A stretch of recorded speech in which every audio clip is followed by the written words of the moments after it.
One.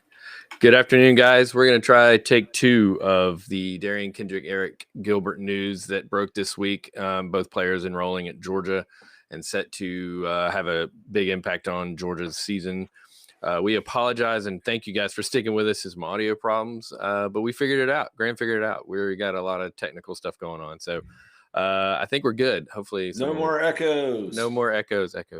All right. So you did some pretty cool work breaking down the news and some tape on both these guys. And let's start with Darian Kendrick and just give us your take. Yeah, man. I mean, I think that Kendrick is a great pickup, right? All of a sudden, that secondary that we thought was going to be potentially the weakest unit on the team, with Kendrick coming in and Tyke Smith coming in, you're really only plugging one player into the secondary that doesn't have a couple years or so of starting experience. Christopher Smith doesn't have, more than 6 or 7 games, but he looked really solid in those 6 or 7 games. So really, there's only kind of one question mark back there instead of 3 or 4 question marks back there. Kendrick, I think, is a player kind of similar in like physical stature and a similar type of athlete to a Tyrique Stevenson. Brings a similar sort of mentality to his play that a Richard LeCount does. His teammates will feed off of his energy pretty heavily. He's the type that's going to gamble on certain plays. Sometimes you'll see him leave his man and kind of go freelance, like that blitz right there when he comes in. He's supposed to be in a little buzz zone sitting over there, in the flat on the other sideline, and he realizes nobody's around and he goes and makes a play on the football. So just a good kind of player, I think you'll see him gamble and miss sometimes. You'll see him gamble and have a big turnover that turns momentum as well. I think it's a huge pickup for Georgia, though, like having that number one defensive back that is going to roll out there and handle business every week is a big deal. I mean, you're talking about a guy that was all ACC last season, 2-year starter for a national title contender. It's a great pickup. Yeah, I mean, and maybe he was going to be, Clemson's recruiting at a high level, and as is Georgia. So guys that, maybe may have not as many snaps playing. I mean, he did what it was good for him. I don't understand all the hate and all the issues that, him landing at Georgia. Clearly a lot of programs would have taken him. So I think, oh yeah. But I did some PFF stuff. You want to look at that little graph I've got going on? Let me see if I can do him. Yeah. I mean, I think it's interesting. Like, you're going to put up this graph here and you're going to see kind of Kendrick's cover grades and production last season were similar to what Georgia got out of Tyrique Stevenson. I think the difference is that Kendrick has significantly better ball skills than a Tyrique Stevenson did, and is probably just a more aware player in terms of knowing when the ball is on the way and getting turned around to play the football and try and break up the pass. But I thought Kendrick's 2019 season was better than his 2020 season. Yeah, these are his 2020 stats right here. And I saw some people commenting on some of your threads about, but can he tackle? You can see his yards after catch, 87 yards to Tyson and Tyrique, which is they had a lot more, but they also had a third again as many snaps and targets. Yeah, so that missed tackle rate for Kendrick is high from last year. But he's also look at his forced incompletion rate. It's higher than everybody we tried it out there last year, and that's what you want. You want plays on the ball. You want pass breakups. He's only got 2 pass breakups, but that was with not with a lot fewer snaps than some of these guys did. So, I mean, if you're telling me we're going to get one of these guys that we lost back, and essentially, I mean, if that's the worst case, I'm okay with that, and that's at a position of need for sure. Well, and it's interesting too, because like this says 2 pass breakups, and I'm not entirely sure sort of how PFF counts that stat, because like Kendrick's official stats for 2020 says that he had like 20 passes defended. So like there were 20 plays that he was somehow involved with breaking up the pass, which is good. Well, if you that might be closer to the forced incompletion rate. You see up there, he's got a 15, 50. That's probably more indicative of those numbers. Yeah. So that's just, maybe that's true hands on the ball, pass breakups. So, Sure. So, I mean, you can see, we know that Tyson and Tiger had more than 5. So it's just different ways of calculating and stuff. Sure. But I mean, to the point is like, look, if we get one of those guys back, we'd all be happy. These are guys that left, some of them left before we thought. So if that's, like I said, if that's the bottom, if that's our floor, I'll take it. And I think our ceiling is pretty high with Kendrick. Yeah, totally. And I mean, I think in Georgia's secondary the last few years, you've had some guys that are just superb athletes and really good at bodying up and playing receivers, but maybe not the best hands. I think Campbell had 1 interception in his career, and it was all the way back in 2018. Stokes really took that big leap last year in 2020 and improved the hands. And, I think he had 2 pick sixes and 4 or 5 interceptions on the season. I think Kendrick, he's a former wide receiver. He knows how to play the ball in the air.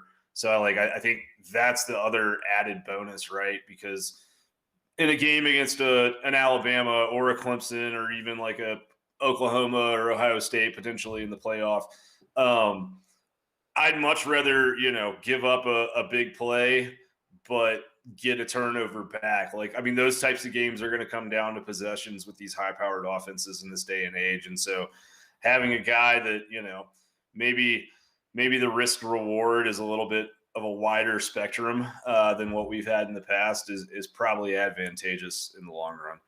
Yeah. I mean, again, I had, I did a tweet earlier in the off season about how much we lost in the secondary in terms of, and we're adding Tyke Smith and Darian Kendrick, who are, like you say, I mean, these guys are playing in the Pac, the Big 12 and the ACC, and these are legit. These guys. Yeah. So, I mean, it's nothing but upside. Right. Yeah. I mean, Tyke Smith was a first team All-American. I mean, he was the best safety in the country last year. You just don't, that doesn't happen. You don't get to just add that overnight. And I guess with the news yesterday that the SEC presidents basically voided the interdivision or whatever inter-conference transfer rule. So both these guys, I guess that didn't really affect Kendrick, but it does affect the next guy we're going to talk about, Eric Gilbert. I think we are underestimating if it's possible to underestimate how awesome this guy is. As a true freshman, he got 50 snaps, played in a bunch of games, and is super explosive catching the ball. So let me run the Gilbert tape for us, and you tell us about Gilbert. Yeah, totally. So what we have here is not just a tape with some Gilbert clips, but also some clips of Darnell Washington and how Monken used him last year, as well as some clips of O.J. Howard back with the Tampa Bay Buccaneers. This is from Monken's time at at Southern Miss, just kind of illustrating some of the same route concepts that he's using way back in 2013, 2014. You're going to see LSU and Georgia use last year with Gilbert, that kind of like 4 verts and a slant. Here, Georgia did something similar with George Pickens against Missouri, get him matched up one-on-one, let him use his athleticism to beat one guy, and boom, touchdown. Let's look at this. Let's look at that. I want to run back the South Carolina play because it was one that showed up in my and I just think it's just great hands, great route. I mean, and just he's running so smooth and just he's a beast, a mismatch. Yeah, and these play designs are not a 1-for-1, but the concepts are from a similar philosophy, and like that. Yeah, I mean, like Gilbert's route running is just, it's really, really good for any wide receiver in college. It's insane for a guy that's 6'5", 250. His ability to work after the catch is also just really, really impressive. And so this catch that he made right here is kind of a mirror image to the one that Darnell had on the exact same field a few weeks later against Missouri.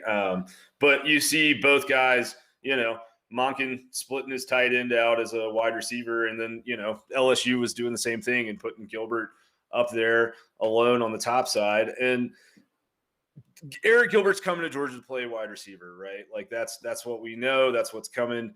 That's part of the big reason why he committed to UGA, and him doing that will just allow him to do more stuff like you see in that play right there. Similar. And I mean, like I imagine Georgia will put him with his hand in the dirt at some point in the season, and maybe try to disguise him, cover him up with Washington or something like that, and slip him out on a little wheel route or out in the flat. But Gilbert is going to be that guy that really can kind of work the quick game and work the seams for Todd Monken. We know Monken loves these like underneath routes, and Gilbert's route running ability will allow him to get himself freed up in tight spaces, one-on-one, man-to-man, and go underneath. And then just when you're, ready to start defending that and bite on it, you'll see him burn you like he did on that seam route for the touchdown a second ago. So the real takeaway and message here is that if you see anybody on the internet being like, oh, another 5-star pass catcher for Georgia to waste the talent of, don't worry about it. Todd Monken knows what he's doing. He's got experience working with athletes like this. O.J. Howard's best year in the NFL by far came with Todd Monken at the helm of that offense. When he was at Southern Miss, he had 2,000-yard passers, 2,000-yard rushers, and 2,000-yard receivers, 2,000-yard rushers, and a 4,500-yard passer. So, I mean, it's going to be exciting to watch exactly how sort of the targets and snaps get broken down. But I think that Todd Monken is smart enough that like he is not going to have too much of an agenda about it in terms of saying, I'm going to get, this guy, this many balls thrown his way in this first quarter or whatever. I think he's going to see what the defense gives him, and then he's going to take advantage of it just because you can't cover all these guys. You can't cover all these guys. We're going to be stressing every secondary and the backers all season long, and then that just is going to open up easier running lanes. Legitimately could be one of the most explosive offenses in all of college football next year, and I think we're honestly expecting it. I mean, our expectations were already high, and then to go in and add these pieces that Georgia has added. I mean, 3 huge pieces, 3 starters that are, I think all of them are going to play in the NFL. I mean, that's just ridiculous. And Kirby just doesn't sit pat and just take what's given to him. He goes out there and works the portal to his advantage. Sees after 2019, he needs some wide receivers to, compete with a high-powered offense, and goes and gets them. And it's just, I mean, if you're a Georgia fan, you can't be anything but stoked that what's happening going down. I want to see if I can figure this out here to show just how good. Let me see here. Let me replay 2. Yeah. Okay. So this is an explosive rating for returning SEC guys. I mean, this is wide receivers and tight ends.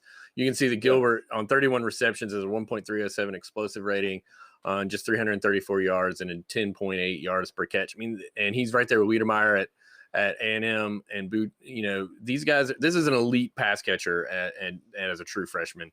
Yeah. And there's a lot of returning there. The SEC is going to have a bunch of reloaded wideouts and stuff. And some of these guys that we don't know about are going to come up, but I expect Gilbert to be possibly one of our leading receivers this year. And he's more explosive than Burton, and he's sniffing Pickens' explosive metrics. So I'm excited, and just to have another. I love your idea that he's not going to look and play like a tight end in this offense. No, he's not. He's got a tight end, beside his name, but I think he's going to be there like in the Pickens role. I don't know if you said that already, but that big body that can go up and high point a ball. So totally, no, he's going to play that X wide receiver spot more than likely, and I think what's exciting is just. Pickens, I love Pickens, and he's one of the most enjoyable Georgia football players to watch that we've had in many, many years. But his route tree is a little more limited than that of a guy like Eric Gilbert. Like Pickens runs a go, he runs a little curl route and a slant here and there and an out. Like Gilbert, just more creative things can happen in terms of, especially with the kind of underneath game we're talking about, like it, and just the way that Monken already knows how to sort of influence a defense. Like he'll take Gilbert and he'll he'll throw him a couple short balls and set everything up, and then boom, he'll burn somebody deep. So there's just a ton that can happen with him. I put the second page up here, and these are returning SEC guys again. And Burton and Jackson all had similar numbers. I mean, they had more. Jackson had a lot more yards, but I mean, we love Jackson. He was there for us all year long on huge plays, and Gilbert's more explosive than he is on the snaps he got. So I mean, that's just we're just literally adding explosiveness on top of explosiveness. I mean, and it seems like the vibe coming out of Georgia is everybody's pretty fired up, and it doesn't seem like there's going to be a lot of complaining about how many balls and who gets what. I mean, I think that everyone's on board with getting this, elephant in the room off our back, or whatever cliche you want to use. Yeah. No, I agree. And I mean, I think that like this Georgia team, the way that it's set up now, 11-1 is probably your floor in the regular season. I personally think today, with what we know, and it could change between now and Labor Day, that Georgia is, I see Georgia right now as a team that could roll out there and beat Clemson by 10 to 17 points. And I don't think that's not being homerish or anything like that. Like, it's just there's talent discrepancies in certain areas, and I think that, they're in Georgia's favor at this point. Things could change. Injuries could happen in fall camp. Who knows? But today, that's how I feel about that game. I mean, the big question, right, is what happens, what happens down the road? What happens if, if they're 11-1 and they play Alabama, or they're 12-0 and they play Alabama? And it's like, don't worry about it right now. Enjoy the ride that you're about to go on, because you're going to watch probably the best Georgia offense that any one of us has ever seen. They will probably be a top 3 to 5 offensive unit in the country, and they're going to get better every week, and they're going to find ways to use these guys more effectively and smartly every single week. And so just, I'm looking forward to seeing how Todd Monken does this thing, because I mean, he's a guy with NFL experience, and he knows how to roll week to week and get better and learn how to use his players more effectively. Yeah, and to your point about let's enjoy this. I mean, we came out of the 2019 season questioning our offensive philosophy. Not only we as Georgia fans, but as a lot of pundits and reporters and experts were questioning whether the Kirby, he's getting, the Kirby coached offense would ever be elite. And then he came out and made a lot of moves. Jake Fromm left early, but he still was able to go get some guys he thought could play. And for, obviously not to go back to that, but he didn't have them. We left the Alabama game questioning again, why don't we have a quarterback? And then, come Mississippi State game, we saw what the big plan, and here we are right now. And just ever since that, ever since that SEC championship game against LSU, Georgia has made significant and improvements on where they had to improve to get to the top. And it's like, if you just, I just love that. He's treating it like he's on a mission, and he's not going to stand pat and just take what's given to him and just go, oh, shucks.